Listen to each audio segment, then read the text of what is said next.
Hi, I'm Kim with Rodgers' Daughter Reads, and today I'm going to share with you the 5 books I read in September.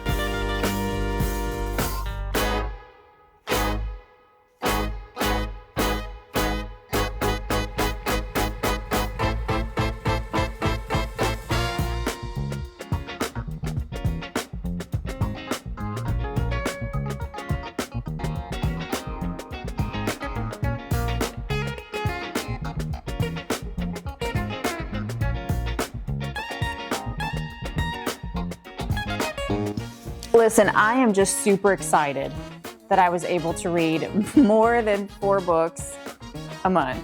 5 books this month. The first book I read in September has a cover that has no business being this salacious. Why does it look like that? This is not a romance. In this book, we have 2 worlds here. We've got the Fae world and we've got the human world. And Michaela Lane, this little small town Georgia girl, learns very quickly and very violently that the Fae world is invading the human world. She leaves hot, sweet, innocent Georgia to go try to figure out who murdered her sister in the most grisly, out of this world, this can't be possible manner that you could imagine. And the reason the cops and investigators can't figure it out is because it wasn't human. So she learns all of this very quickly. There's so many fight scenes in this book. This is like a man could read this and enjoy this, but it is the setup to sort of a romantic series here. She meets Jericho Barons. He's her enemy. He's not a sympathetic character that you love. He's the most powerful alpha man on the block.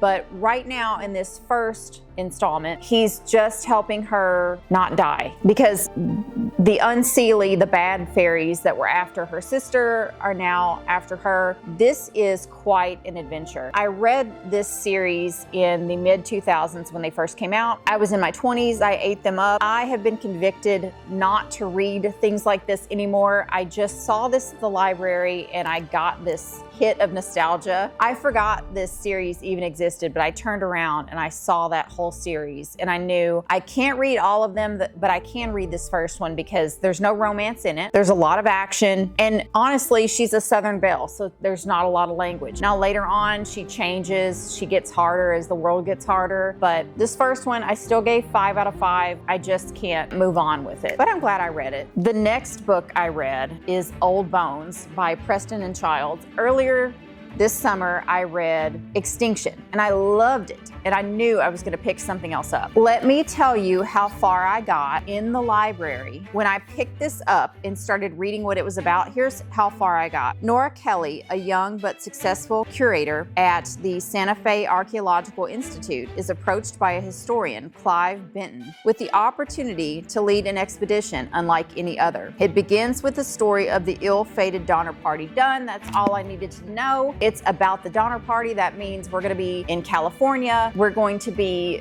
digging into artifacts probably, and this is going to be amazing. And it was amazing. Spoiler alert. I gave this 5 stars. It is such an adventure. It takes place in Truckee, California. If you've ever heard of that place, the Donner Party Museum is there. A branch of my husband's family is from there, and I guess still lives there. My husband has been. There were a lot of places we talked about. So we're in an actual camp. Like we've got pack mules and horses, and we're up on cliffs and we're looking in holes and we're digging in the earth. The person who is doing the expedition, like I said, is Nora Kelly. She's the archaeologist, but there are also some crimes that happen.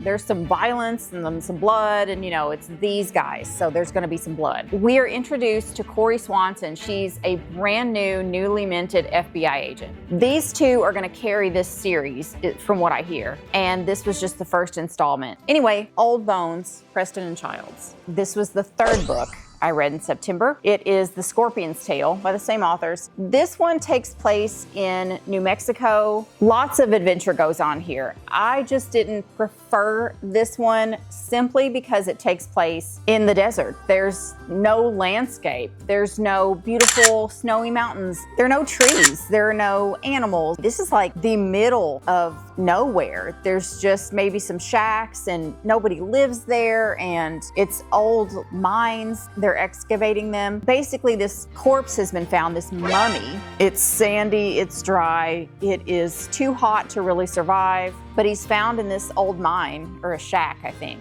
actually. And someone tried to kill a law officer to keep everyone away from this mummy. So they knew immediately something's going on here. There's got to be some artifacts, some treasure. And what's more, the mummy has a horrible, horrible look on its face. Like it looks like it just died in absolute agony. So because of some different crimes that go on, we've got Corey Swanson, the brand new FBI agent. She's in on this, and she asks Nora Kelly, the archaeologist, to come in and help. So you get a lot of rich history about the Apaches here and the Wild West. There are some gunfights in here. We're again getting into some scrapes that you don't think these girls are going to get out of. I gave it 4 out of 5 stars. The fourth book I read in September is this one by Lisa Jewell, who I love. I love Lisa Jewell.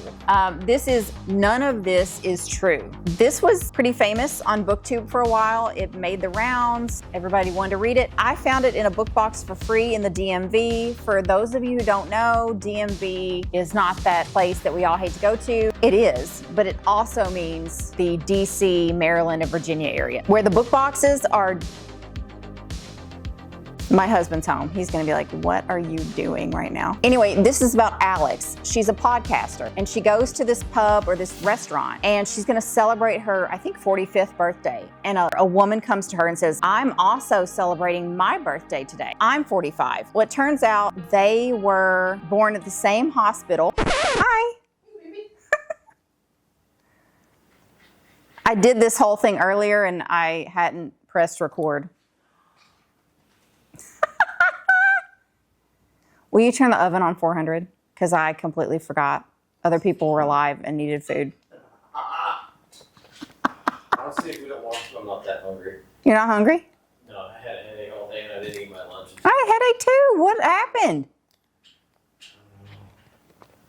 I drank a ton of water, 2 Cokes, and finally I broke down and took a Tylenol at like 5 probably, and it seems to have done most of the work. Well, I'm almost done.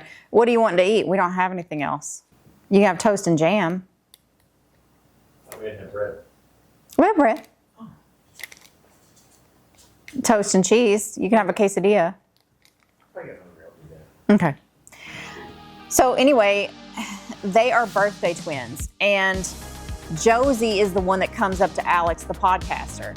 She learns about the podcast, and she wants Alex to do some podcast episodes about her. Josie has had a crazy life, and Alex can't even believe what she's hearing. She's grossed out, she's horrified. She really wants to get away from Josie. It's so bad on so many levels. But here's the title, None of This Is True. And you as the reader, you're reading from Josie's perspective and Alex's perspective. So you think you know everything that's going on. And it's not until the very few last pages that you realize you did not in fact know what was true. This is probably a 4.5 out of 5. The last book I read in September is The Let Them Theory by Mel Robbins. This one everyone has heard of. The Let Them Theory is basically the let them let me. Things that you cannot control, you've got to just turn off the responsibility for that, the worry about that, all the trouble mentally, the anxiety that things that you cannot control give you. You have to reject that and say in your head, let them. You cannot give that weight.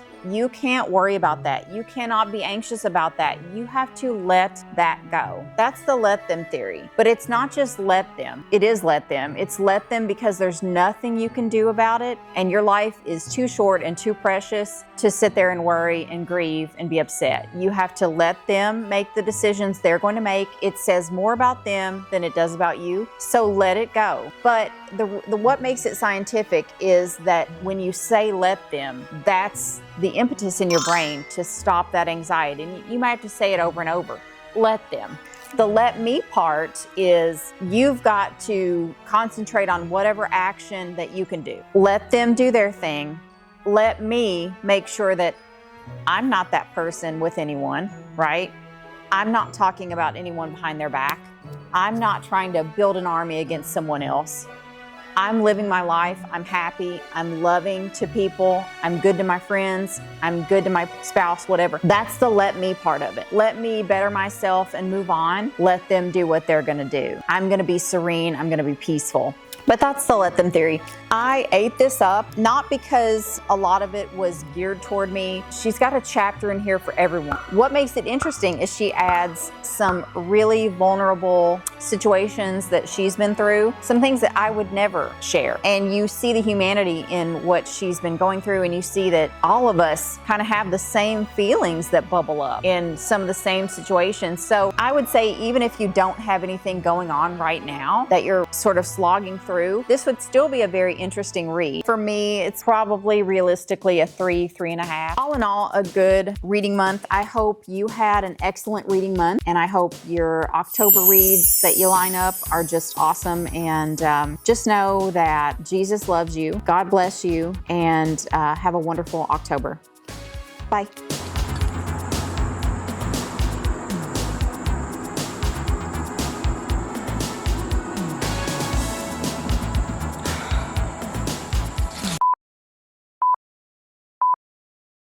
Get to contorting and rub my belly.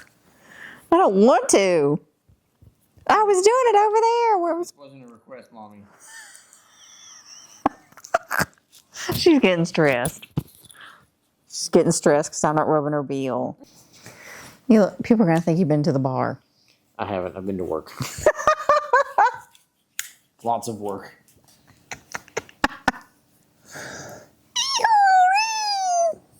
Where did you see a porcupine? At work. I was getting into the car because I'm parking at the building now, and I was like, throwing my stuff in, and I see this lumbering creature. I was like, so I've nicknamed him Porky the Porcupine.